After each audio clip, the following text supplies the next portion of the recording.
جس طرح نوافل فرائض کا بدل نہیں ہو سکتے، اس طرح گھروں میں فرض نماز کا ادا کرنا جماعت کی نماز کے برابر نہیں ہو سکتا۔ ساری رات بھی کوئی نفلیں پڑھ لے اور پھر تھک کر فرض نماز گھر میں پڑھ لے، اس کا آ کر جماعت کے ساتھ نماز پڑھنا اس کی تمام رات کی عبادت سے بدرجہ افضل ہے۔ فرض کا درجہ تو ہے ہی نوافل سے اونچا، لیکن جماعت سے نماز کا پڑھنا یہ ساری رات کی نوافل سے زیادہ افضل ہے، یہ تمام رات کی نفل عبادت سے بہت زیادہ افضل ہے۔ کیوں؟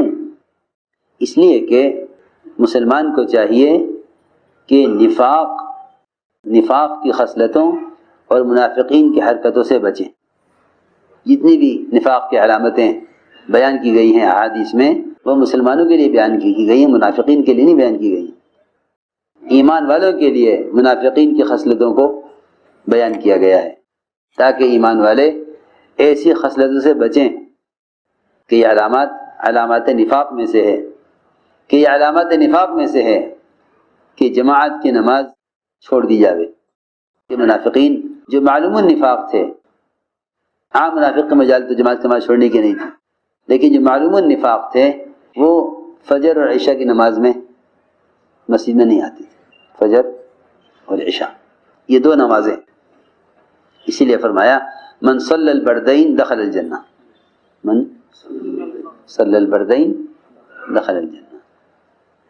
جو تمام نمازوں کے ساتھ ان دو نمازوں کا خاص اہتمام کر لے، فجر اور عشاء یا فجر اور عصر، کیونکہ فجر نیند کی وجہ سے اور عصر تاجر کی انتہائی مشغولی کے وقت کی وجہ سے، اسی لیے فرمایا حافظ علی الصلوات والصلاۃ الوسطی، کہ ساری نمازوں کا اہتمام کرو لیکن عصر کی نماز کا خاص طور پر اہتمام کرو۔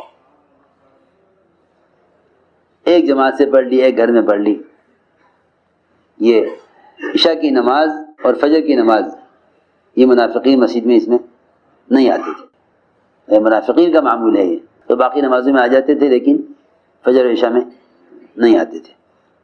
اب مسلمان بھی سوچنے لگا کہ کیا بات ہے، اگر فجر یہاں پڑھ لی ظہر وہاں پڑھ لیں گے، اور اگر مغرب یہاں پڑھ لی تو عشاء وہاں پڑھ لیں گے۔ جماعت کی نماز کی تاکید مسلمانوں کو منافقین اور مشرکین سے ممتاز رکھنے کے لیے ہے، یہ حکمت ہے جماعت کی نماز کی، یہ حکمت ہے جماعت کی نماز کی۔ فرماتے ہیں عبداللہ بن مسعود رضی اللہ تعالیٰ عنہ کہ جس شخص کو یہ بات خوش کرے کہ وہ اللہ تعالیٰ سے قیامت میں مسلمان ہونے کی حالت میں ملنا چاہے، جس کو یہ بات خوش کرے کہ وہ اللہ سے قیامت کے دن مسلمان ہونے کی حالت میں ملے، اس کو چاہیے کہ ان پانچوں نمازوں کا اہتمام مسجد میں کرے۔ اصل میں سنتوں کا استخفاف پیدا ہو رہا ہے، لوگ سنت کا حکم جانتے ہیں، درجہ نہیں جانتے، سنت کا حکم جانتے ہیں، درجہ نہیں جانتے، حالانکہ حکم مستقل چیز ہے، درجہ مستقل چیز ہے۔ سنت کا حکم فرض سے نیچے ہے، لیکن بعض سنتیں ایسی ہیں جو واجب کا درجہ رکھتی ہیں، بعض سنتیں شعائر اسلام میں سے ہیں، داڑھی شعائر اسلام میں سے ہے، سنت ہے واجب کے درجے میں، لوگ اس کی پرواہ، وہ کہتے ہیں سنت ہے فرض میں۔ بس ہم میں صحابہ کرام میں فرق یہی ہے کہ وہ سنت پر عمل کرتے تھے سنت ہونے کی وجہ سے، ہم سنتوں کو چھوڑتے ہیں سنت ہونے کی وجہ سے۔ چھوڑ دو کیونکہ یہ سنت ہے، جی ہاں سنت چھوڑتے ہیں سنت ہونے کی وجہ سے کہ کیا ضروری ہے، فرض تو ہے نہیں، لہٰذا اس کو صحابہ عمل کرتے تھے سنت پر، سنت ہونے کی وجہ سے، ہم چھوڑتے ہیں سنتوں کو سنت ہونے کی وجہ سے۔ تو یہ فرمایا کہ وہاں آ کر نماز پڑھیں جہاں اذانیں دی جاتی ہیں، یعنی مسجدوں میں، اس لیے کہ اللہ تعالیٰ نے تمہارے نبی صلی اللہ علیہ وسلم کے ذریعے وہ سنتیں ہدایت کے وہ طریقے جاری کیے ہیں اور وہ طریقے مشروع کیے ہیں کہ وہ طریقے ہدایت کے طریقے ہیں۔ اگر تم نے نماز اپنے گھروں میں پڑھ لی، فرض نماز، جیسا کہ فلاں پیچھے رہ جانے والا یعنی منافق اپنے گھر میں نماز پڑھ لیتا ہے، تو تم اپنے نبی کی سنت کو چھوڑنے والے ہو گئے۔ اور اگر تم نے اپنے نبی کی سنت کو چھوڑ دیا تم گمراہ ہو جاؤ گے۔ اور جو آدمی اچھی طرح سے وضو کرے،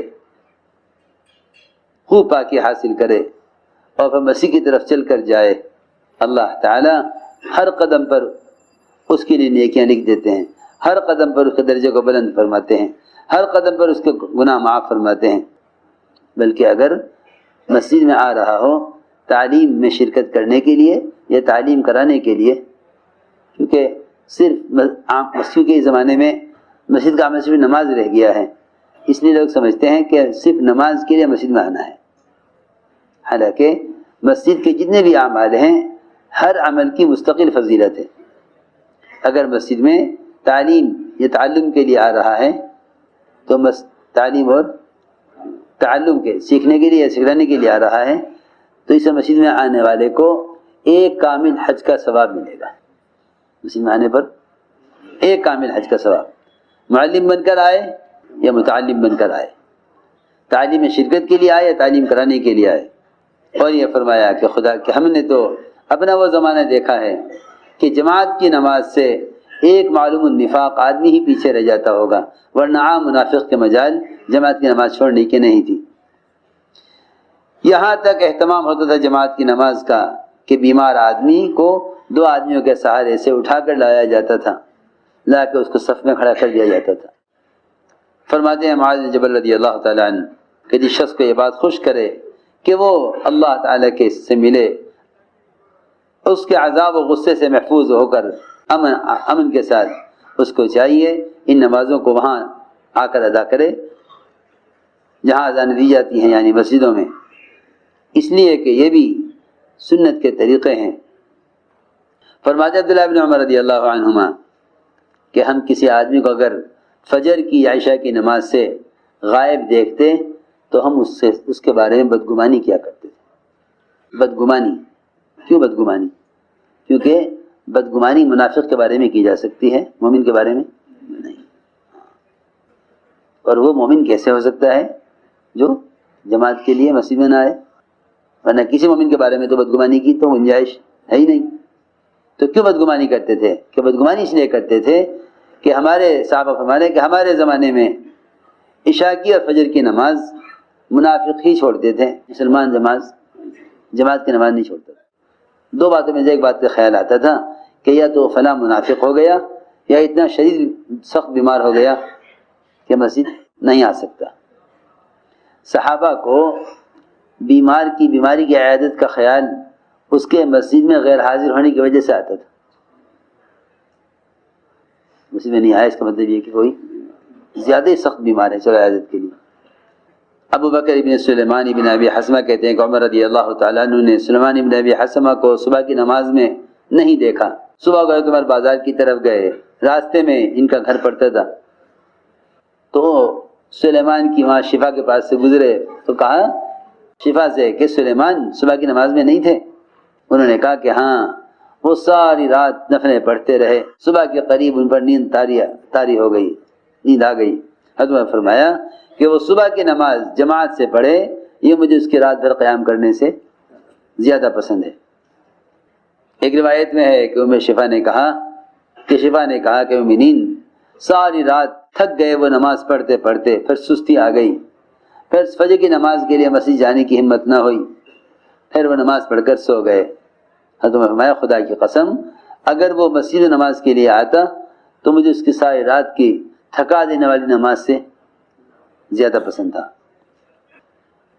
فرماتی ہے شفا بنت عبداللہ کہ تمہارے پاس آئے، میرے پاس گھر میں 2 آدمی سو رہے تھے، فرمایا یہ کیا ہوا، یہ نماز میں کیوں نہیں شریک ہوئے؟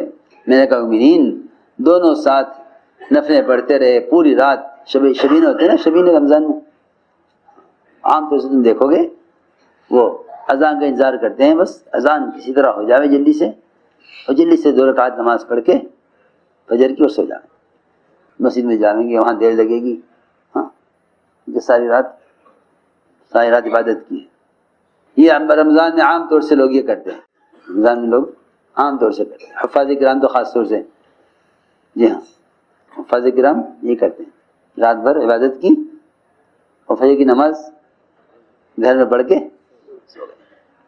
ام درداء فرماتی ہیں کہ ابو درداء رضی اللہ تعالیٰ عنہ آئے غصے میں بھرے ہوئے. میں نے کہا کیا بات ہے, کیوں اتنا غصہ آ رہا؟ فرمانے لگے خدا کی قسم ہم تو محمد صلی اللہ علیہ وسلم کے زمانے میں دین کے لیے اس سے زیادہ اہم چیز کوئی نہیں سمجھتے تھے کہ سب نماز باجماعت ادا کرتے تھے, کہ سب سے اہم کام یہ تھا آپ کے زمانے میں کہ نماز باجماعت ہوتی تھی.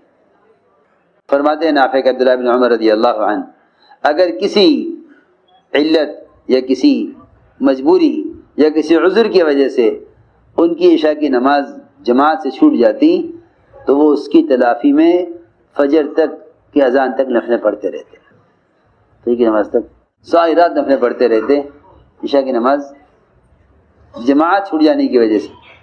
عنبسہ ابن اظہر کہتے ہیں کہ حارث ابن حسان کی شادی ہوئی اور یہ صحابی ہیں. زمانہ جاہلیت کا دستور یہ تھا کہ جب مرد کی شادی ہو جاتی تو وہ کئی دن تک گھر کے اندر چھپ کر بیٹھا رہتا تھا. ہاں, زمانہ جاہلیت کا دستور تھا عورتوں کی طرح گھر کے اندر چھپ کر بیٹھا رہتا تھا. چنانچہ ان کی شادی ہوئی, رات کو دلہن آئی گھر میں اور صبح یہ فجر کی نماز کے لیے نکلنے لگے, مسجد جانے لگے. ان سے کہا کہ کہاں جا رہے ہیں آپ کی شادی ہوئی؟ یہ تو کیا بات ہے, شادی ہوئی تو کہ نہیں, دستور یہ ہے کہ آپ کو گھر میں رہنا ہوگا اور آپ ہی پڑھ لیجئے نماز. فرمایا خدا کی قسم وہ عورت, خدا کی قسم وہ عورت جو مجھے فجر کی نماز جماعت کے ساتھ پڑھنے سے روکے وہ دنیا کی سب سے بدترین عورت ہے, سب سے بدترین عورت ہے جو مجھے فجر کی نماز جماعت کے ساتھ پڑھنے سے روکے.